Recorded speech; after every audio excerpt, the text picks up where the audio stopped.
Lazy D here. In this video, I'm going to show you some of my favorite budget-friendly, easy-to-install products for the Can-Am Defenders. A lot of these items are really simple to install and are going to help you have a better experience using your side-by-side, whether that's being a little bit more prepared or having more storage. So I've broken up the video into 3 different sections: operator improvements, storage, and preparedness. I'm going to try to break it up into chapters a little bit so you can skip around. I'm also going to try to make it as quick as I can while I still capture my thoughts on each of these products and why they're an improvement. Every product that I have in this video, there's going to be a link in the description for where you can purchase it. Most of these are through Amazon. If you use those links, it'll help support the channel through the Amazon affiliates program, where I'll get a small kickback for you purchasing that product through my link. If you don't use it, no worries. I'm just happy to help people have a better side-by-side user experience. One of the things I really don't like about the factory doors, if you have them, is when you open them, they don't open as wide as you think they might. So I've found myself a few times, if you approach this from the back and you're going to get in, I'll come around the corner thinking this is going to open, and occasionally I'll run right into this corner and it's just funky. Also, because it doesn't open up so wide, when I get in here, you kind of got to approach, do this spin move and get in. That movement of the door is controlled by this check strap. So what I'm going to show you is some alternate straps I can put in here that's going to make it a little bit wider. So like many products that you would buy on Amazon, there's a $60 option and a $20 option. So these each come as a set of 2, and it was really hard to tell in the product descriptions online which one, what the differences were, if any.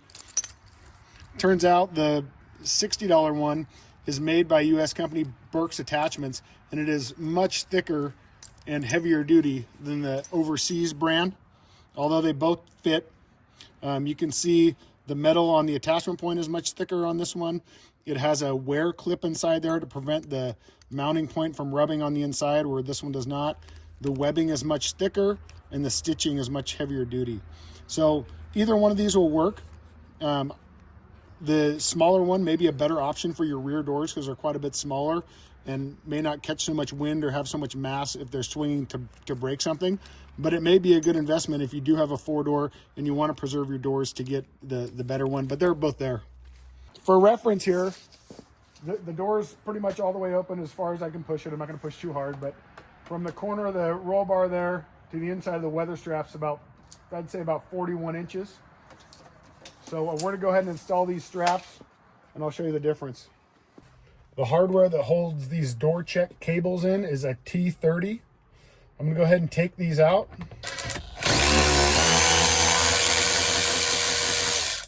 You'll see this one in the door has like a long piece in there. This could fall out, but should stay in there. And then to get to the one behind your seat, if your driver's seat is adjustable, you're going to want to move it all the way forward. If it's not an adjustable type, it may be easier just to take the seat back off. You can do that by pulling the top of the seat forward and then pulling it up once the top of the seat has become detached. So I'm just going to squeeze in here.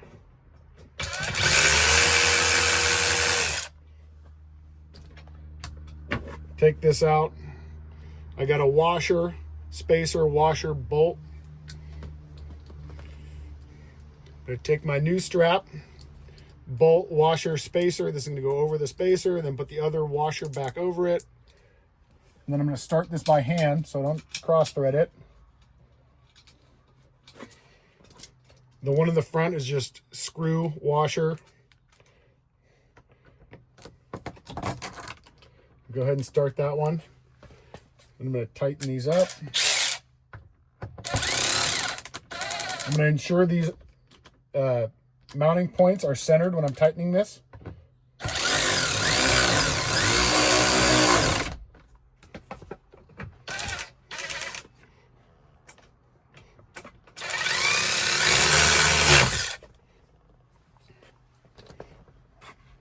That easy. You'd do the same on the other side or in the rear if you were changing more than just the one, obviously. So with the strap installed, I open the door. We can see this door opens much wider.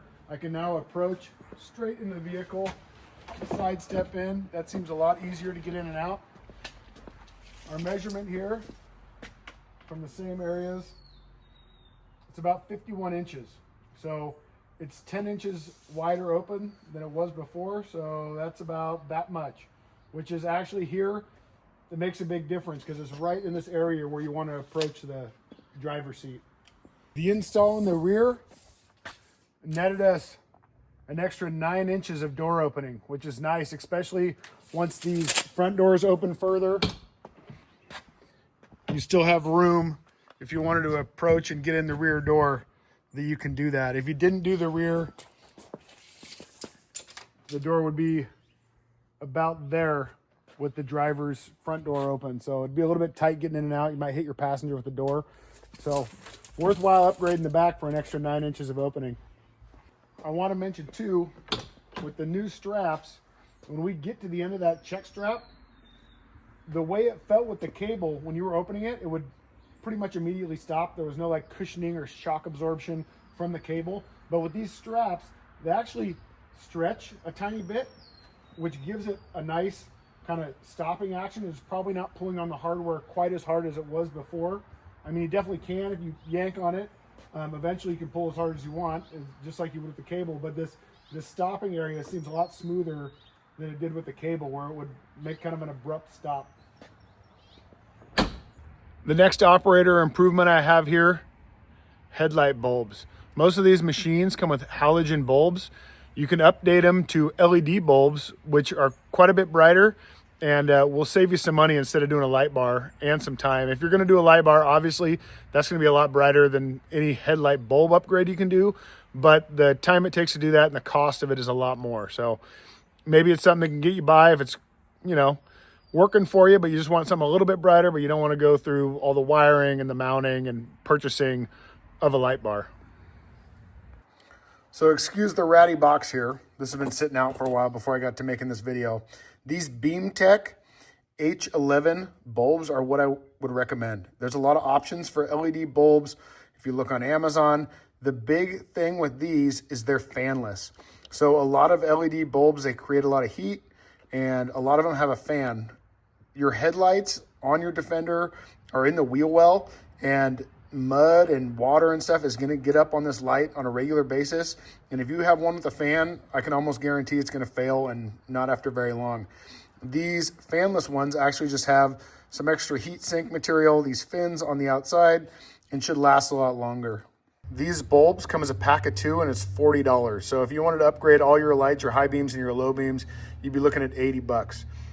Watch the next clip. I tried to do it as best I could, doing a side-by-side comparison of the halogens versus the LEDs at night.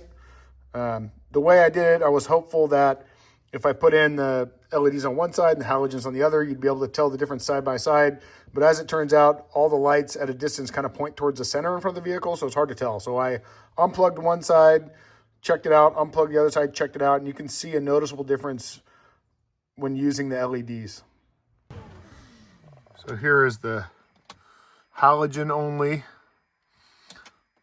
This is, granted, this is only one bulb because I'm doing this test here, but low beam, high beam. So the difference between low and high is either 1 is on or 2 is on each side. That is halogen only. And here is LED only.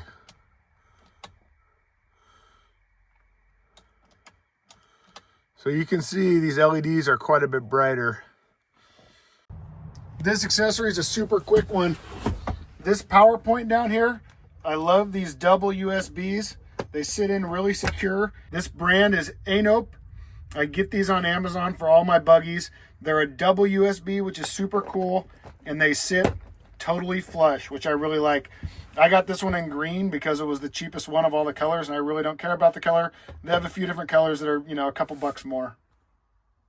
The next operator improvement I have here is one that I'm sure a lot of people look at, and that's what to do for music. If you look online at these like sound bars that go across your roof, a lot of them are like $1,000, which is a ton to just listen to some music. I know most people just want to listen to some tunes. They don't need to blow their eardrums out with some crazy speaker, spend all the money on that and the time associated with installing it. So the alternate I have is this JBL Flip 5 speaker. This is a waterproof speaker, Bluetooth, obviously rechargeable. And let me show you how I mount this at 90 bucks. I think this is a great alternative to what you could potentially spend on one of these crazy sound systems. There's a couple different mounting options. First thing is, just because of the shape of the speaker, it's pretty close to like an energy drink or a soda can or something. So it will fit in any of your cup holders and it still sounds great. It is a little bit quieter than it could be when you put it in one of these cup holders, but it still, I think, is a great option. The next thing is you could just leave it kind of up here on the window, roll it around. It's kind of nice. You can take it in and out to recharge it. I think the best option that I've come up with is I got these Velcro straps and I drilled some 5/16 holes and used some of these like push pin clips. I'm going to set the camera down for a second to mount this in here. And you can just Velcro this in. This is super easy to take in and out. You can even get the Velcro off to the side enough so you could charge this if you wanted to it. I have this cord here. You could run it around your mirror, plug it in, be charging while you're driving and playing tunes. I'm not a big fan of the cord hanging down like that, but it is an option if you want that. You could potentially tap into some power up here if you wanted to run another USB port or something. But I think for the cost of these Velcro straps, you know, you can get a set of these for like 10 bucks and have a couple different sizes. This is a good option. Also, I'm going to put a link in the description for all this stuff, but if you don't have one of the cabbed models that doesn't have all this plastic trim, you can get these Velcro straps with a magnetic base and you could stick it anywhere inside here with the magnets. It's adjustable. I think this is a really good alternative and looks clean enough and is functional. You can take it out, use it wherever. I think this is a good operator upgrade and way more cost effective than buying one of these crazy rooftop speakers. One of the first storage upgrades I would recommend is this. This is actually comes as a 2-pack. They're about 65 bucks. The link's in the video description. These are made by Nice CNC. And you may think, what is this? Well, as you load more stuff in your bed, especially this side by side, we have it set up with a rack and a winch up here in case we'd ever want to, you know, pull an animal up in the bed. Well, Can-Am from the factory, your bed hinge right there, hopefully you can see that, there we go, is plastic. And there's accounts of people that have been using these machines and this breaks. And I couldn't think of a way that would ruin a trip more than this crappy plastic bed hinge breaking and not being able to secure your bed and your cargo load while you're on a hunting trip or you're working or whatever. So these are a solid upgrade and they're even greasable. I'm going to show you how to install these real quick. It's two 13mm nuts down here. You're going to do this on both sides and just bolt this in. Once we get them both unbolted, we should be able to lift up the back of the bed and slip the old one out, new one in, tighten everything up. Simple.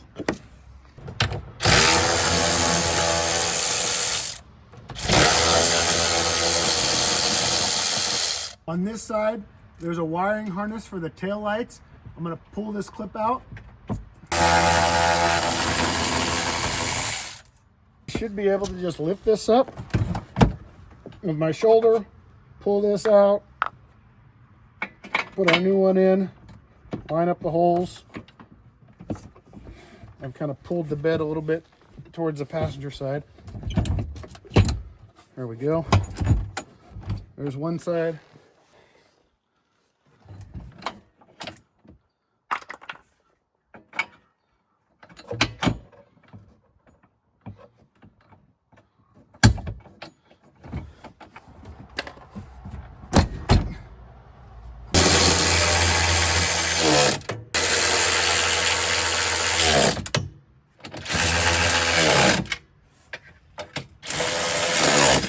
These are a solid looking upgrade, not that aesthetics matter here, but it looks like a pretty nice made part. It's solid 6061 aluminum.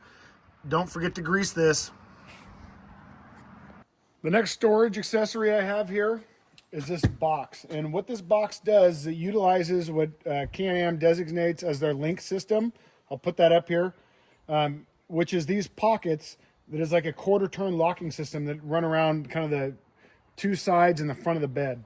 So this box will only fit in a couple spots, but it locks right in. It's got a weatherproof seal here. This is not a Can-Am brand. This is a Kemimoto brand. They make a lot of aftermarket kind of duplicate equipment of you know, all sorts of storage stuff and side-by-side accessories. But to get this thing in and out, it's very simple. You just pull this top piece, turn the 2/4 turns, and this lifts right out. I really like the optionality of these. If you wanted to set one of these up as like a chainsaw box, taking it out when you had your chainsaw maybe, or maybe a fence repair box where you'd keep all your clips and, you know, tools and stuff you need for that. So you have a lot of options here. You can fit only one on each side. The positioning for these, because of their shape, really only fits in this middle position or all the way forward on the side. Because of the back glass and rack on this unit, it may fit on a unit that doesn't have a back glass. It doesn't really fit up along the back of the bed, and even if it did, it would hit this headache rack when it came up. So for this unit in particular, I can only fit it all the way forward on either side or one step back. If you try to get it all the way back, because of this taper that's in the bed here, it just doesn't quite fit right. But I think these are a great option. The only real upgrade I did to mine is this didn't have any drain holes in it. So I don't know if you can see, but I drilled a 1/8" hole in the bottom of each corner. That way, if water does ever get in here, it won't fill up and ruin your stuff. It'll just drain out the bottom. And it's got this little tray, you know, maybe good for some loose items. Yeah, I think these are a great option. They're $120. I'll have the link in the description. Try it out. The next LinQ system accessories I have are these tool holders. So you can put these in anywhere. They fit all the way around. They 1/4 turn in, and this top is adjustable. So you could have it face whichever way you want. And with these, you could lock down any sort of like pole-shaped tool. I really like, these are Can-Am brand. I really like the thickness of this rubber. I've had some off-brand ones before that are a little bit thinner and they just don't hold up. These, with their much thicker rubber, nice rounded edges and everything, are much more durable. So if you want to keep a shovel or something, I know I keep a shovel with me a lot, you could fit it on here, tighten it down, and it'll stay secure while you're driving. You could move this if you wanted to the forward position or the rearward position if that was a little bit more secure for you. Another thing I like to keep with me often that I'll try to put a link in the description is a Pulaski. These are a great tool. They're a axe with a kind of a hoe on the back. Great for, like, you know, if you don't have your chainsaw and you need to clear some light brush, it might take you a minute. You can hack through some. Or if you're running around the farm and need to make a quick, like, you know, drainage or something to get the water off the road, you can do it pretty quick with one of these. So these are a great option too. This will hold this plenty secure while you're driving around, and real easy to get to. So these LinQ mounts are great. They even fit along the back. It's a little bit funky when you get along the back because you got to go on both sides if you wanted to attach or disconnect something. But they're very easy to move around. I love how your options with these are pretty limitless. For example, let's see, how can I get the shovel in here? Something like that. Touches this headache rack a little bit. It wouldn't touch it if you had no headache rack. But even with it touching, you can still open and close the bed. And yeah, I think these are a great option. I'll put the link in the description. This accessory is a chainsaw holder. This is Hornet Outdoors brand. I've used their products and I had really good luck, and this one is no disappointment. It's very sturdily built. Good quality, heavy duty plastic for your chainsaw to go in and out of here, and it utilizes the LinQ system on the bed rail to stay in place.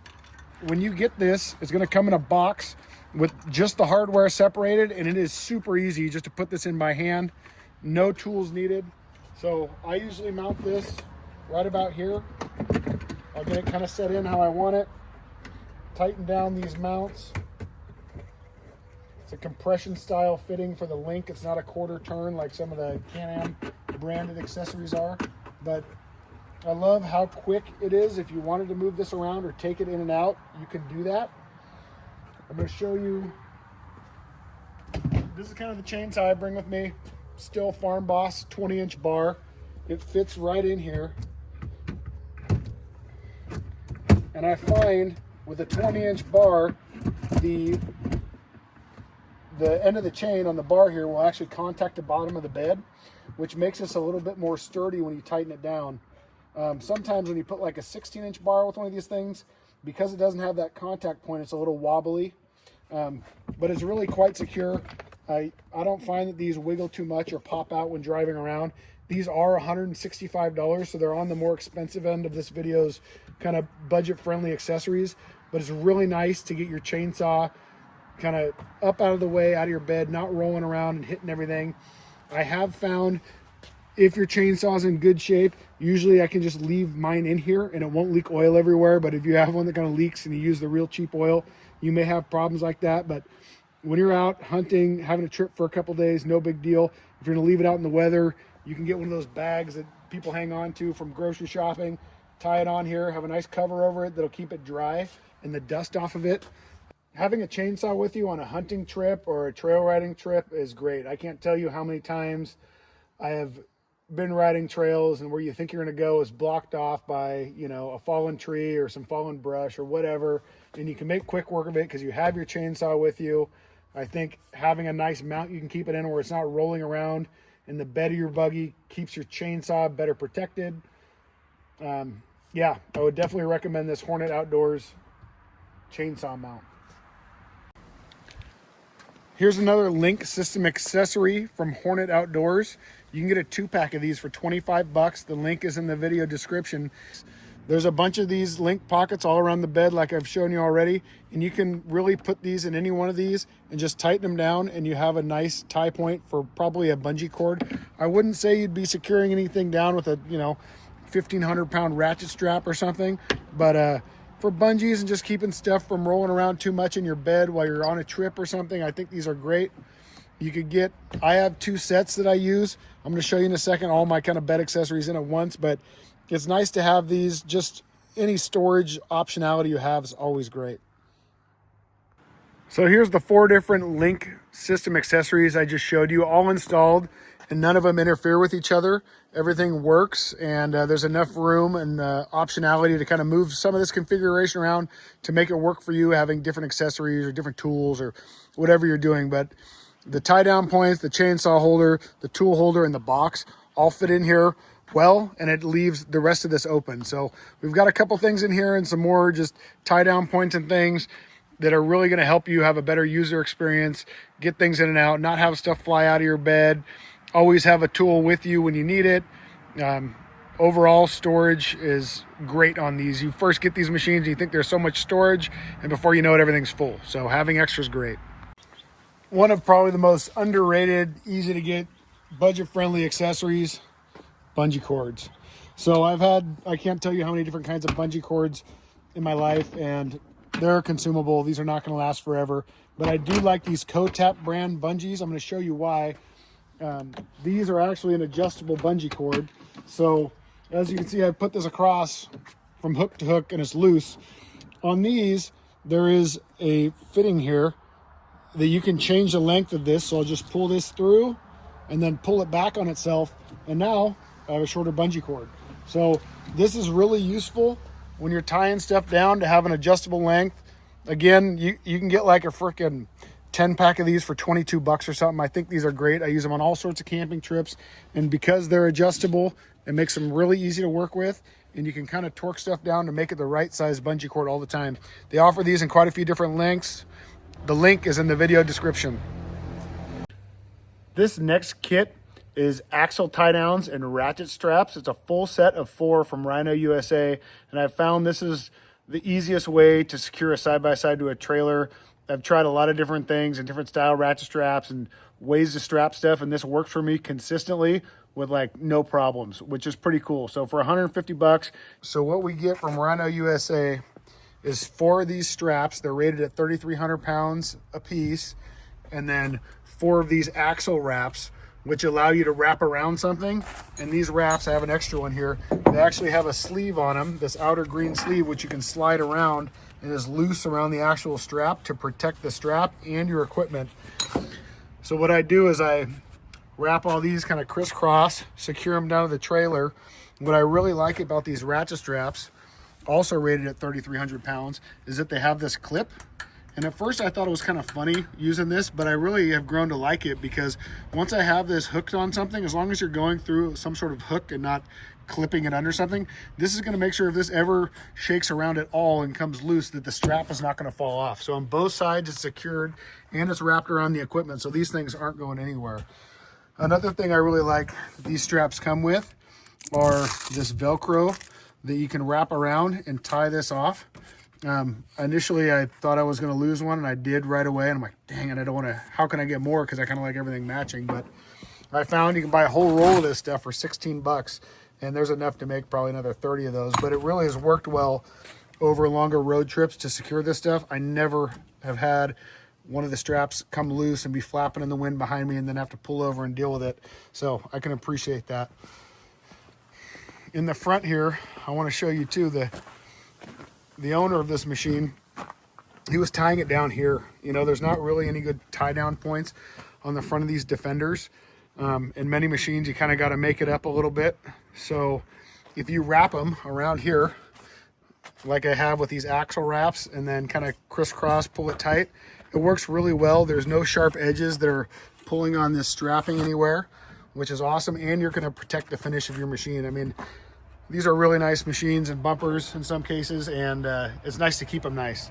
So I think this strapping kit for 150 bucks really does represent a good value to have an all-inclusive kit. And it does have the bag, which I like, you know. Put everything back in the bag, throw it in your trailer toolbox or wherever, back of your truck, and tries to keep everything together, because you know how it is. You get a bunch of ratchet straps in the back of the truck, used for this, that, stolen, taken, whatever. So anyhow, the link will be in the description for this if you want to buy it. So starting with our preparedness section here, you should have a fire extinguisher on your machine. Whether you're operating in really dry grass that can start a fire, or your machine just bursts into flame because it has some electrical problem, or the fuel system has a leak and it gets on the exhaust. Stuff happens in life. It's a lot better to have a fire extinguisher and not need it than not have it and need it. There's a lot of stuff like that. This branded fire extinguisher I got is an H3R Performance. They make quite a few different fire extinguishers. It's a good quality ABC. It's for trash wood, paper, liquids, and electrical fires, which is great. And then this mounting system I got is just like an overseas brand from Amazon. You can really go overboard on fire extinguisher mounts. It's a huge thing. There's a lot better videos if you really want to dig into it, but you should get a fire extinguisher of some sort mounted in your machine. The user instructions for this do say to mount it into a clean, dry place, which I did not do. But, you know, if it's your machine, you can mount it wherever you want. Keep an eye on it. It's a little bit tough to find a spot with a cabbed unit because of the roll bars being also the door jambs and everything. You can't just wrap it around. The mount kit did come with a bunch of different hose clamps to mount this to a roll bar or surface mount it like I did. I had to buy this hardware separate, but there's a lot of options here. If you didn't have the cab model, there's a round pipe right above in between the driver and or the front and rear doors going across. It would be great to mount it up in there like that. Just make sure you can get to it and you know how to operate it, and show other people how to operate this in case of an emergency.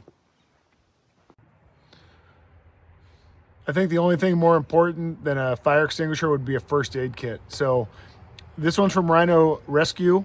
I'm gonna put a link in the description for this. This one's a trauma kit, has stuff that's really gonna help you control bleeding if you have a bigger injury. But when you're out and about with side-by-sides, a lot of times you're hunting or you're doing tree work with a chainsaw and accidents happen. So having a first aid kit and understanding how to use it, you know, you can't just throw one of these in. You should probably watch their video to teach you how to do first aid or get some first aid training. But getting something, you could get more of like a boo-boo kit, which would have more band-aids and burns and stings and stuff, not so much big bleeding stopping. But I think it's worthwhile to spend a little bit extra on a decent kit. Really do your homework. This one works for me, but there's a ton of content out there going over different kinds of first aid kits, what the equipment is, what all the certs are on the equipment. I think this one's a good balance for budget and something to just throw in the side-by-side that's probably gonna get ruined and hopefully you never use anyway. But do your homework and get a first aid kit. One of the next preparedness items I got that I keep under the seat here, one of the things I like about these Can-Ams is they do come with quite a bit of storage from the factory. Next two items I have here are the absolute basics of getting yourself unstuck or doing a recovery. I have a 20-foot toe strap here. It's 3-inch wide. It's rated for 10,000 pound working load. This is 45 bucks. Comes with this nice bag. I've used a lot of Rhino products in the past and I've had good luck with them. These are their soft shackles that are rated for 15,000 pounds. You get a 2-pack for 60 bucks. And this just gives you some options if you need to make a loop to attach to these instead of having to make a choker by running this end through the other end. You can make a loop with these soft shackles, and if anything was ever to break, you wouldn't have a heavy shackle flying through the air. These are a lot lighter. Whether you need to tie off to a tree or a truck or another buggy or something, these would be the basics of getting you attached so you can get unstuck. This stuff does seem way overrated for a side-by-side. Most side-by-sides are like 2,000-3,000 pounds at the most, even when they're loaded down. I like to get stuff big enough that if I needed it to pull my truck out or pull a trailer out, that it's big enough. I don't like to get something small and then try to use it for something else and break it. I just rather have the full-size stuff. So there's two items here I want to show you. This is an all-top winch hook. This was 40 bucks. And this is a winch hook stopper. This was about 7 bucks.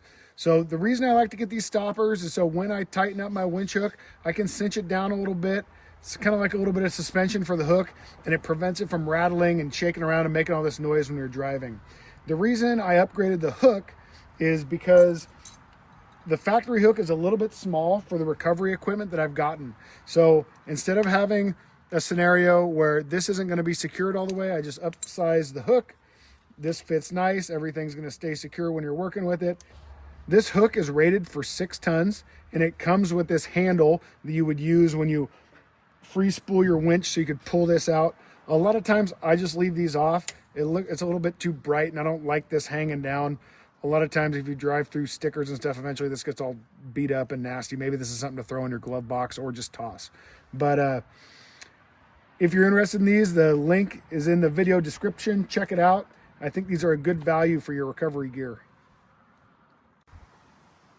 As we all know, most side-by-sides, or I don't actually know of any side-by-side that comes with a spare tire, and outfitting your side-by-side with a spare tire can take up a lot of room.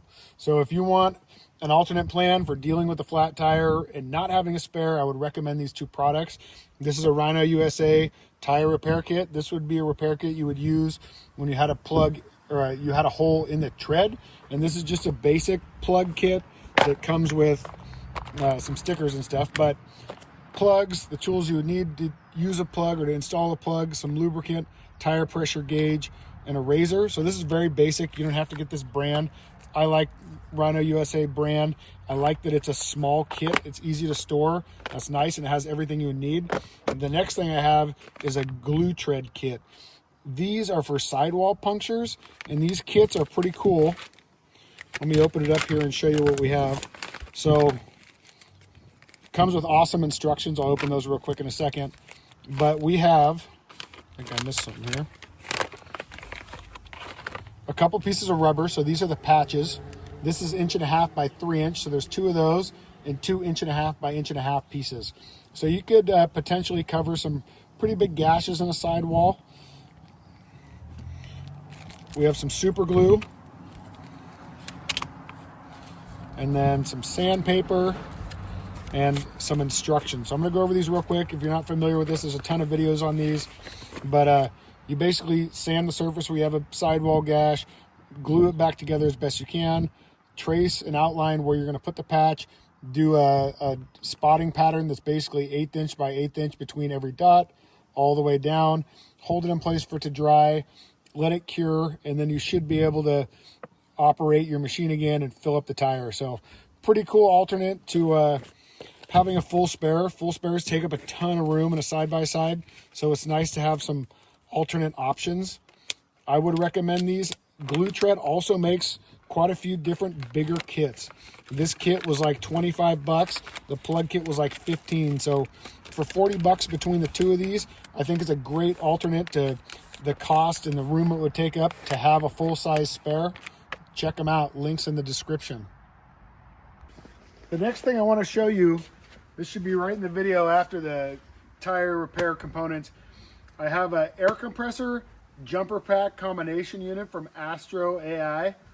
This product is about 65 bucks, and I think it's a great value for what it is. I don't think this is the type of air compressor you would want if you were airing up and airing down all the time, but for an occasional tire fill or a jump start, I think it's great. So as you can see, I have a flat tire here. I drained this tire intentionally completely. I took the valve core out of the valve and let all the air out till it stopped, put it back in, totally empty, and I've disconnected the battery on this unit. So what I'm going to do is I'm going to hook up our jumper pack slash air compressor unit, fill up this tire to 20 psi, and after that's done, I'm going to try to jump this thing and start it without the battery connected, only on the jumper box. That's going to be my kind of torture test for this to prove it's reliable enough to at least do that. So we'll see what happens here. In order to fill the tire on this, I'm going to go ahead and open our tire valve. This has a few different adapters for like balls or bikes, or if you needed to blow something up.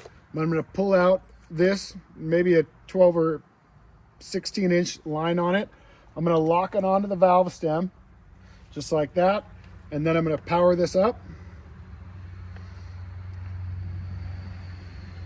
It's going to ask me, I'm going to hit this button at the bottom, and then I can cycle through. It has some presets, whether this is on a car, a motorcycle, a bicycle, or like a basketball it has.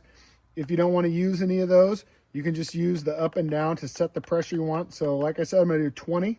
I'm going to get this on a time lapse and time it, and we're going to see how long this takes.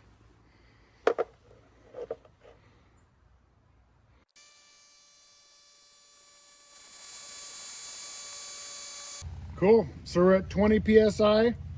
Looking at my camera right now, I'll put it up on the screen, but this took about probably 6.5 or 7 minutes, which is a while, but like I said, this unit I would not recommend if you're airing up and down all the time, but for an occasional tire fill in an emergency, I think this is great. So now we're going to see if this 3/4 battery is enough to jump start the unit with the battery disconnected. So let me put this back just so there's no confusion. I'm not going to even clip the video here so you can see me moving it. Here's our battery disconnected. Hopefully you can see that. And then what comes in the bag or the box with this unit is these cables. So this cables, they plug into the side of the unit right here. There's a little rubber cover, and then you plug these in, and there's actually a button right here. Don't push that until you have everything connected. So I'm gonna go ahead and put my positive on, put my negative on. Okay, now I'm gonna hit this boost. It's on. Excuse me for being an idiot for a second. So obviously I don't need to connect to the battery because the battery's disconnected. I need to connect to the wires coming off the unit. So I'm gonna go ahead and reconnect. Wires coming off the unit. Turn this on. Sorry, it was on. Turn it back on. I'm gonna push the button on here. I heard the relay in there click. Now I'm gonna go try to start it.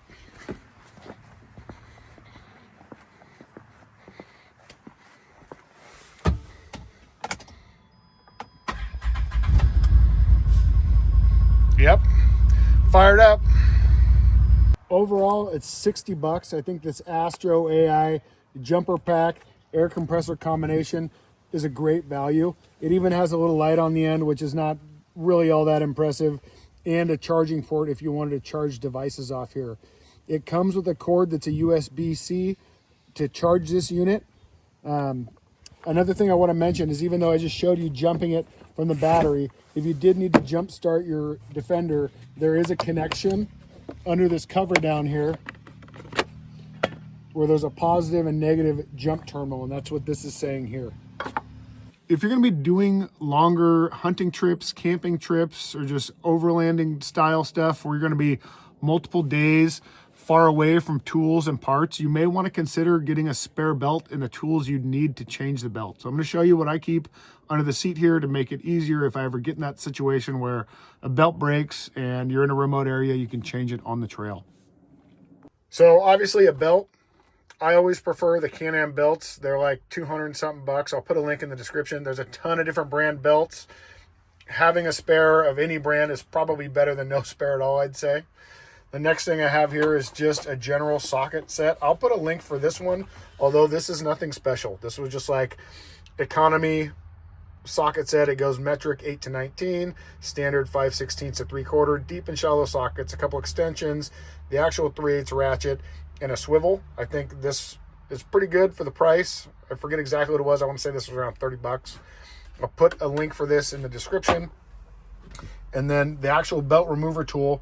This tool screws into your secondary clutch, and once it's screwed in, you put this tab in between the jacking screw here and your clutch, and you thread this down, spreads the secondary clutch apart so you can get the belt on and off. I'm not going to show you that procedure in this video, but I do have another video that goes over all the maintenance of these machines that has that procedure in there, so check it out if you're interested in knowing how to do that.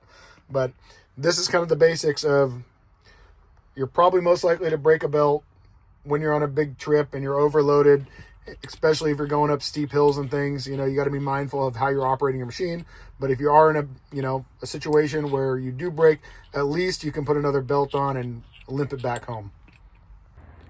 If you made it to the end of the video, thanks for watching. I hope you found something useful for you in here.